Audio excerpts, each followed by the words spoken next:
요즘 나오는 TV 프로그램 중에 오지에 가서 살아나는 그러한 일들을 담아내는 프로그램이 있습니다.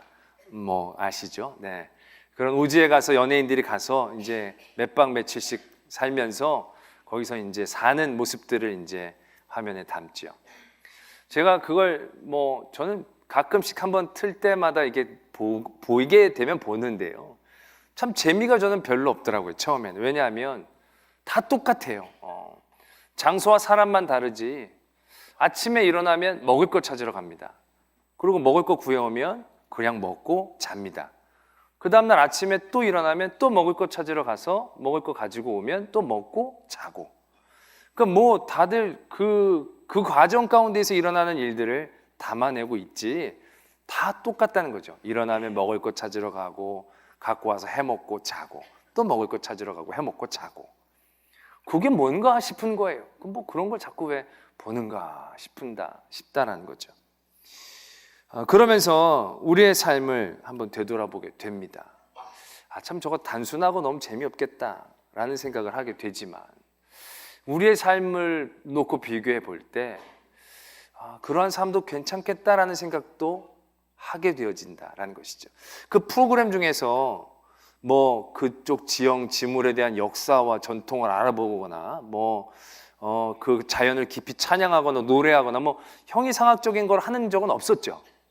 제가 잠깐 본 바에 의하면 무조건 다 그거였다는 거죠. 참 단순합니다. 그러나 우리의 삶은 어떻습니까? 아침에 일어나면 5식구가 있거나 6식구가 있거나 4식구가 있거나 각자의 저마다의 바쁘고 귀중한 일들을 향하여 흩어진다는 거죠.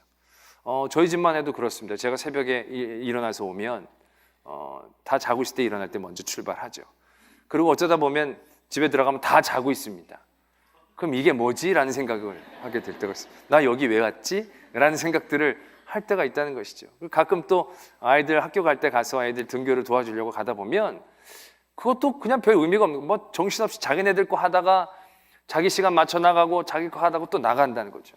돌아오고 나서도 가족들이 하는 게 아닙니다. 또 자기 할 거 하고 자기 공부할 거 하고 자기가 같이 먹이는 거 하고 또 좋아하는 거 하고 그러다가 그냥 지낸다는 것이죠.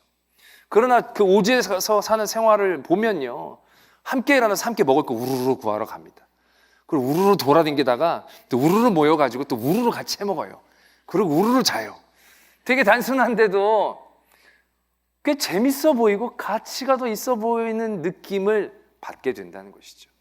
우리는 굉장히 먹을 것만 쫓아다니는 삶을 살진 않지 않습니까? 아이들은 실력을 키우고 여러 가지의 것들을 쌓고 만들고 가치를 창출하고 굉장히 발전된 사회, 발전된 모습, 발달한 모습, 다변화한 모습들을 가지고 우리가 살아가고 있으면 틀림이 없는데 그렇게 우르르 먹을 것만 찾아다니고 먹는 모습을 보이는 사람들에 비해서 그렇게 발달된 것 같은 모습으로 느껴지지 않는다는 것이죠.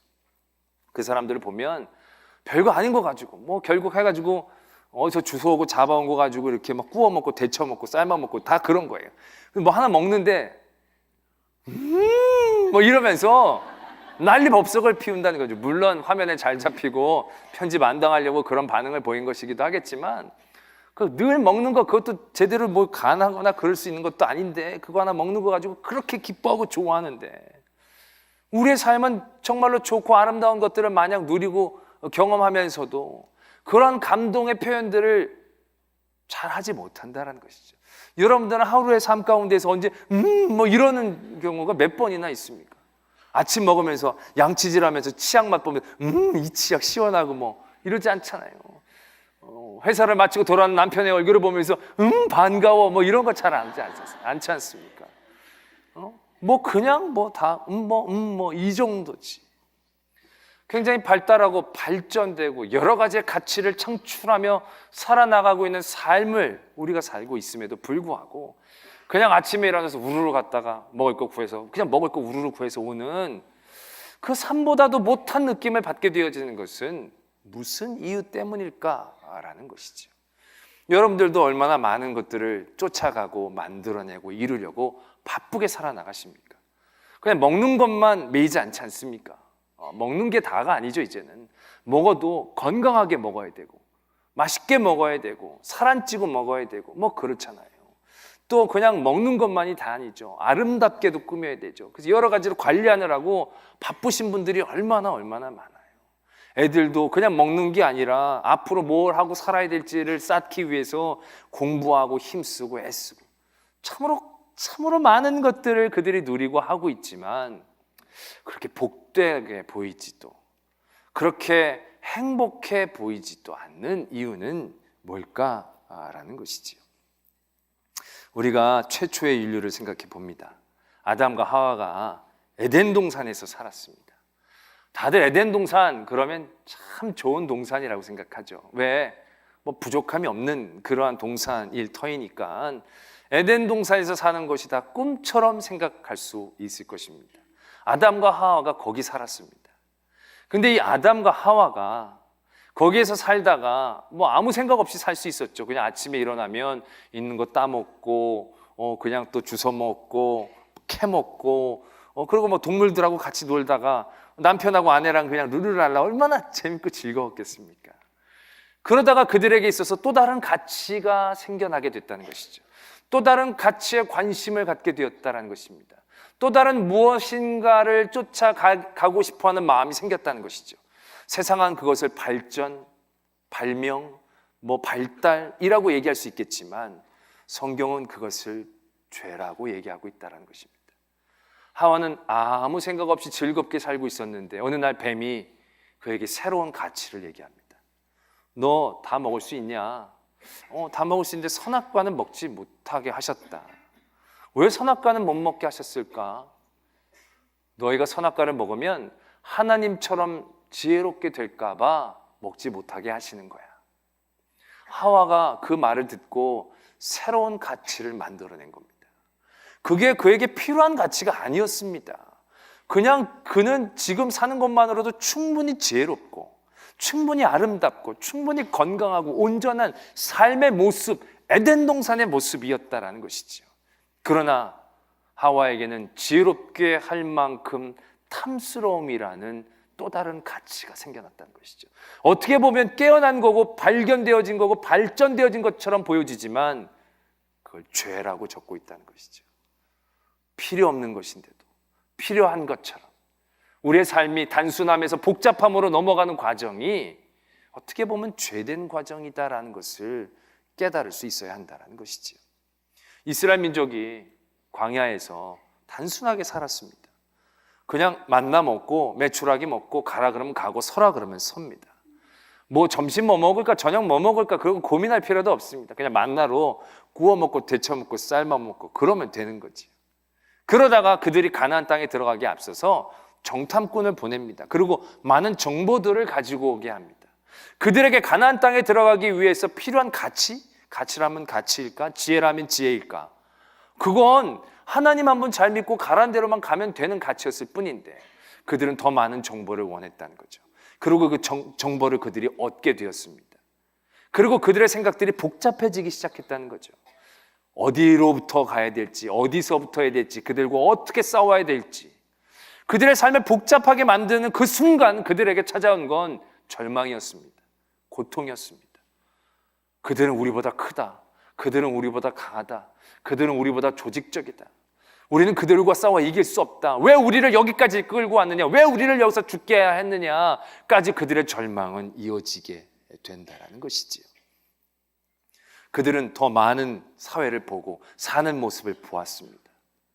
결국 그것이 그들을 복잡하게 만들었고 그 복잡한 많은 가치를 따라가며 그것을 준비하려고 했던 그러한 많은 삶의 도전들은 하나님을 저버리는 죄가 되어지고 말았다라는 것을 우리가 분명히 기억하게 되어진다는 것이죠. 오늘 우리가 읽은 말씀, 예수님이 마귀에게 시험을 당하는 그런 모습을 적고 있습니다. 우리가 잘 알다시피 예수님이 마귀에게 3가지 시험을 당하셨죠. 돌을 떡으로 만들라는 거, 뛰어내리라는 거, 절하라는 거.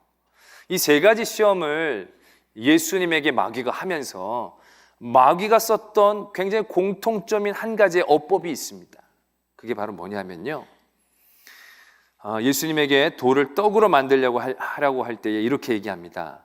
시험하는 자가 예수께 나와 이르되 내가 만일 하나님의 아들이거든 명하여 돌들을 떡덩이가 되게 하라. 예수님을 성전 꼭대기에 세우고 이렇게 얘기합니다. 내가 만일 하나님의 아들이거든 뛰어내리라.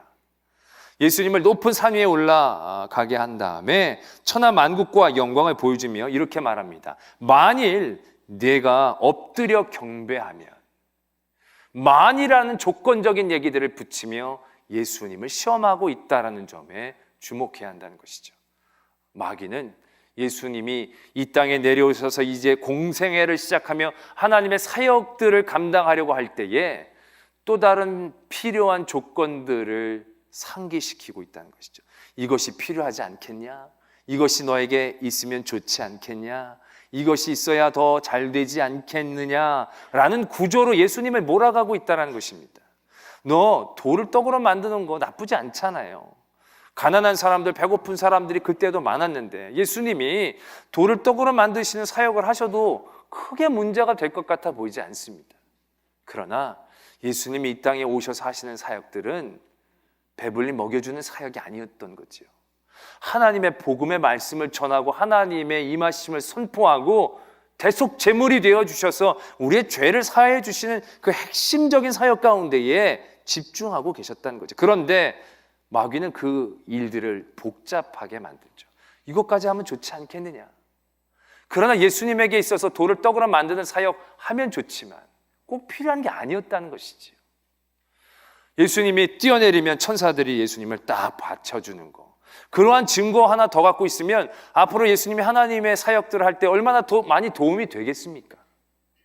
그러한 조건들, 그러한 증거들을 갖고 있으면 얼마나 더 형통하게 잘 되겠습니까?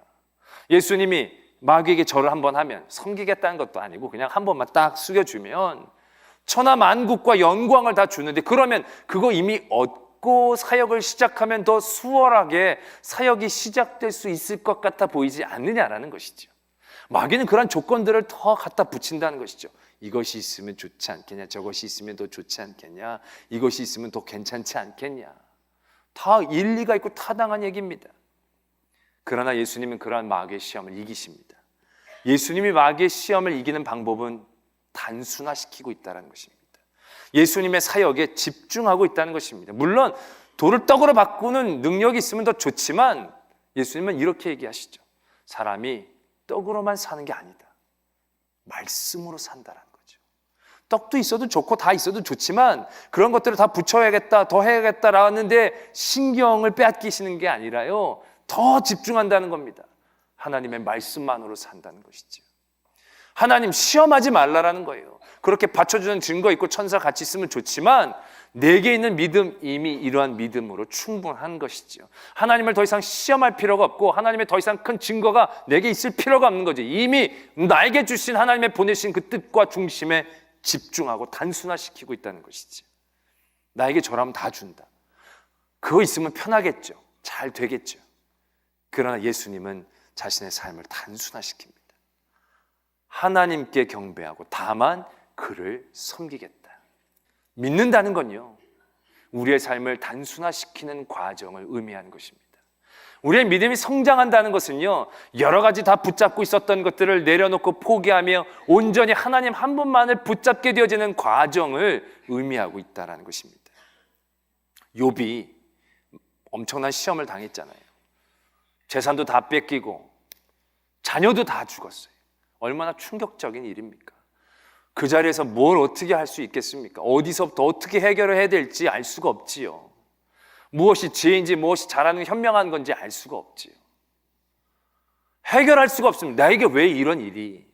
어째서는 하나님이 나에게 수없이 많은 물음표와 원망과 원망이 차여질 수밖에 없는 삶의 자리입니다.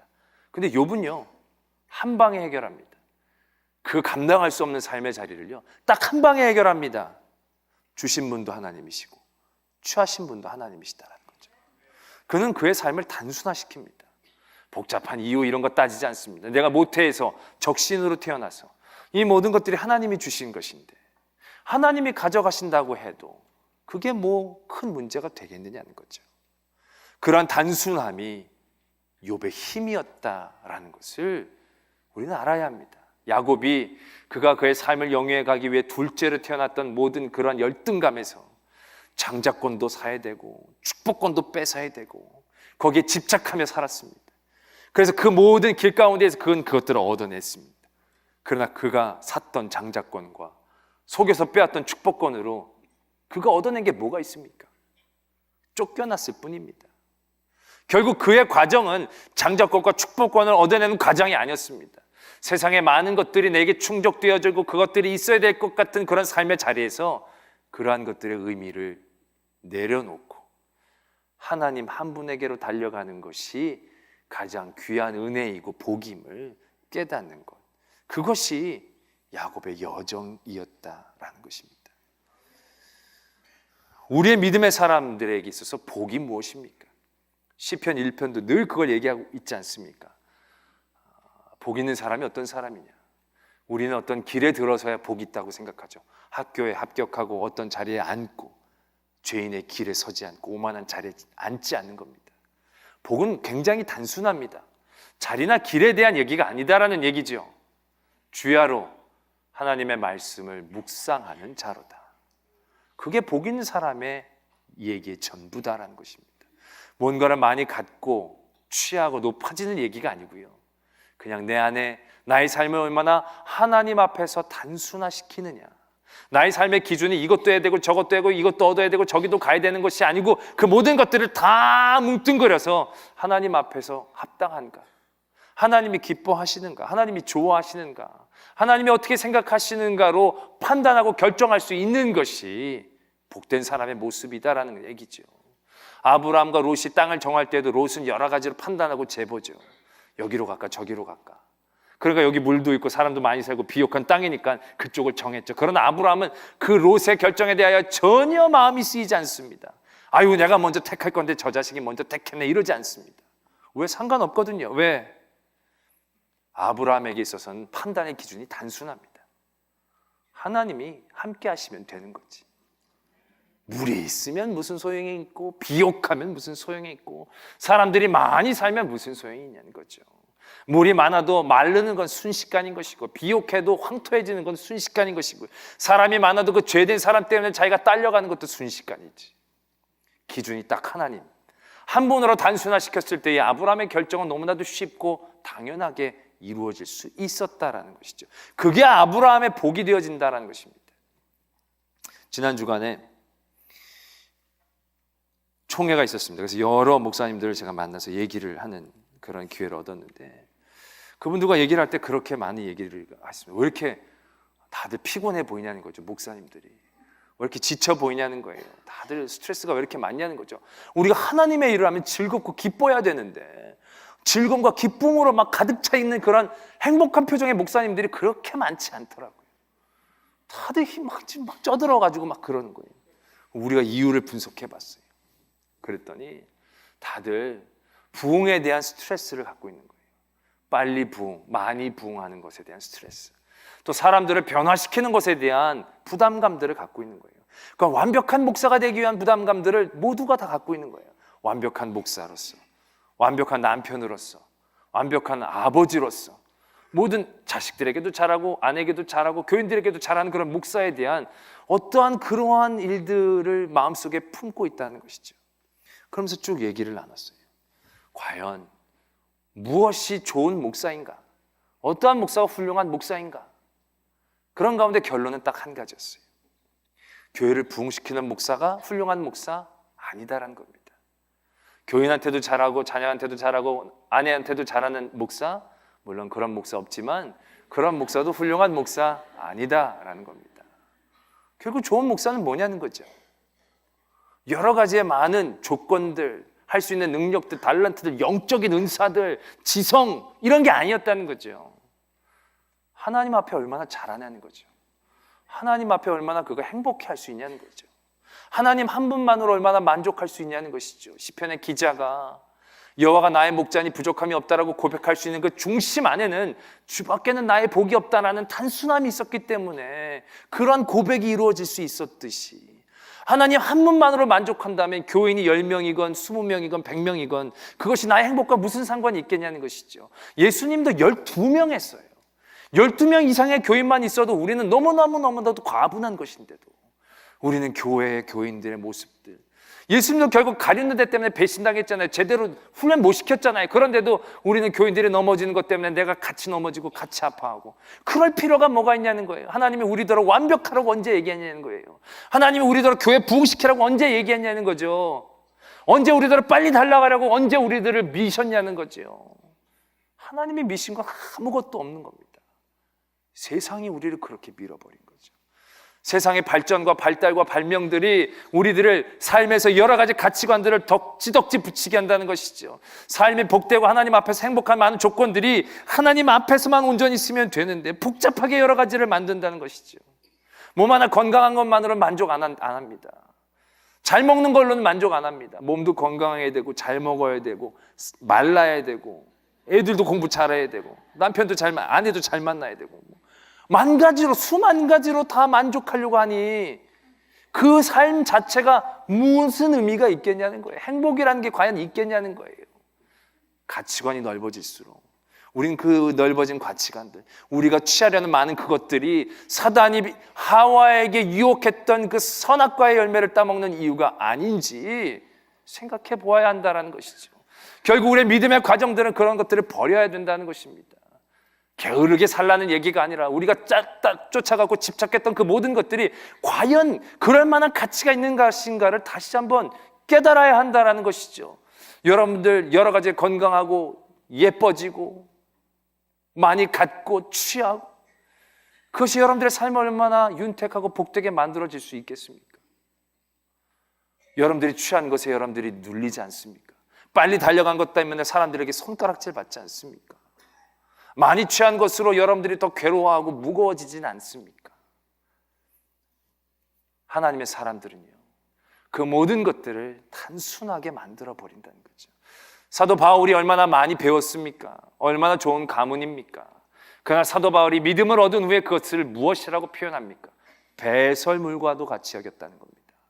아무것도 아니었다는 것이죠. 그러고 나서 주와 주의 복음을 전하는 일 이외는 아무것도 가치를 갖지 않았을 때 그의 삶은 굉장히 단순해졌다는 거죠. 그의 삶이 단순해졌을 때 그의 삶이 강하고 담대해졌고 하나님 앞에 복된 삶의 모습을 가지고 있었다는 것, 우리가 분명히 기억해야 한다는 것입니다. 여러분들 힘들고 어렵습니까? 뭔가 만족스럽지 않습니까? 여러분들의 문제가 아니고요, 여러분들이 너무나 많은 것들을 바라보고 있는 게 문제입니다. 여러분들의 능력이 열등해서가 아닙니다. 너무 많은 것들을 복잡하게 만들어 버립니다. 세상이 복잡한 게 아니고 여러분들이 복잡함으로 여러분들의 길을 막고 있는 겁니다. 하나하나씩 던져버리십시오. 여러분들이 꼭 건강해야 될 필요가 뭐 있습니까? 그냥 기도할 수 있는 건강만 있으면 되지 않습니까? 뭐 힘 남아 돌아가지고 뭐 하시려고요? 백화점에 가서 뭐 땀 뻘뻘 흘리면서 뭐, 골프장에 가서 땀 뻘뻘 흘리고 뭐, 그게 뭐, 골프장이나 백화점에 갈 수 없지만 기도만 할 수 있는 힘이 있다면 그게 가장 큰 복이 된 줄로 믿습니다. 아멘이 이렇게 적은 거 보십시오. 얼마나 돈이 많이 있어야 됩니까? 하나님 앞에 드릴 예물만 있으면 돼요. 하나님에게 주신 것만 드릴 수 있으면 돼요. 단순화시키는 거죠. 여러분들의 기준이 그렇게 많이 필요한 게 아닙니다. 거기에서 하나님의 은혜와 복을 깨달아야 된다는 것이죠. 가치를 거기에서 여러분들이 얻으셔야 된다. 누가 여러분들을 완벽하라고 그랬습니까? 누가 다 잘하라고 그랬습니까? 할 수도 없으면서, 하지도 못하면서 하나님 앞에서 최선을 다하는 모습 가운데로 아이들을 대하고 남편을 대하고 아내를 대하고 부모를 대하고 우리의 삶의 자리에 나가면 되는 겁니다. 그렇게 단순화하면 하나님께서 함께 하신다는 거죠. 마태복음 6장에 그런 말씀이 있지 않습니까? 너희들 뭘 염려하느냐? 뭘 먹을까? 뭘 마실까? 왜 염려하느냐? 왜 복잡하게 너희들의 삶을 힘들게 사느냐는 거죠. 그건 이방인들이 구하는 것이다라는 거죠. 하늘의 아버지께서 너희들에게 필요할 것이 무엇인지를 분명히 아신다는 것이죠. 그래서 너희들은 먼저 그의 나라와 그의 의를 구하라. 그리하면 이 모든 것을 너희에게 더하여 주실 것이다. 하나님의 믿음으로 단순화되어진 성도가 하나님이 주신 것들을 누릴 수 있는 공식이 바로 이것이다라는 거죠. 많이 내려놓으십시오. 잘라내 버리십시오. 그리고 늘 단순하게 만드십시오. 하나님 앞에서, 하나님의 기쁨을 위해서, 하나님의 영광을 위해서, 하나님의 원하심을 위해서. 그거 단 한 가지만의 기준으로 생각하면요, 복잡할 게 별로 없어요. 우리가 병에 걸리면 이 병원 갈까, 치료는 어떻게 할까 걱정들을 많이 해요. 여기저기 다녀보는 거 다 좋죠. 그런데요, 명의라고 해도요 100% 다 고칠 수 있는 명의는 없습니다. 돌팔이도요 100% 다 죽이는 돌팔이는 없습니다. 생사는 하나님이 쥐고 계신 거죠. 하나님이 쥐고 계신다는 기준만 있으면 가장 가까운 데 가버리면 돼요. 가장 편한 데 가버리면 되지. 이거 어떡하나 저거 어떡하나, 해서 안 돼서 죽으면 되죠. 영원한 하나님의 나라에 가면 되죠. 뭘 좀 더 근근히 그래서 뭘 더 어떻게 하시더라고요. 그게 다른 가치가 뭐가 있냐는 거죠. 더 산 게 누가 알아주냐는 거예요. 그거 아니다라는 거죠. 하나님의 가치, 빨리 돌아가시라는 얘기 절대로 아닙니다. 쓸데없는 걸로 힘쓰고 마음 쓰고 애먹고 슬퍼하며 절망하지 마시고 단순하게 생각하시고 단순하게 믿고, 그러면 복잡한 하나님께서 우리를 이끌어 주시고 채워 주시는 은혜의 자리를 누리게 될 줄로 믿습니다. 기도하겠습니다.